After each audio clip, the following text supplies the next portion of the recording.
February mo ka? February, unsang tuig? Tuig na kalimot na tuig ka? So, itong una di ay mga guys, ay isa palang pinagpalang tanghali mga guys, no?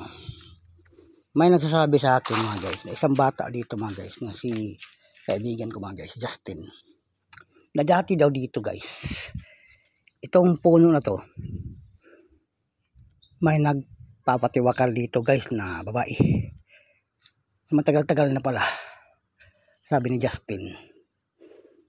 Nung pauwi na si Justin galing kina Junjun, may napansin daw siya na dito yan, nakabitin dito yung babae na hindi alam kung sino ang pangalan.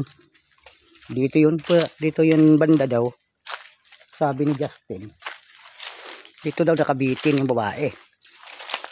At dito nagpatiwakal. Nanginginig daw yung ano ni Justin, yung buong katawan niya. Kasi nagugulat siya ba na dito daw nagpapatiwakal yung babae. Ewan ko, sabi naman ng bata, iniwanan daw ng boyfriend. Siguro niya kaya ang sitwasyon, na-miss niya ang ano niya. Kasi siguro nandun na sa ibang babae. Kaya yun, ginagawa niya nagpatiwakal daw dito. Hindi ko na lang siguro ipakita yung bata na nagsasabi sa akin kasi baka maano tayo sa Facebook eh. Hanggang dito na lang siguro muna ang video ko mga guys. Hanggang dito lang yun, dito talaga. At maraming salamat mga guys.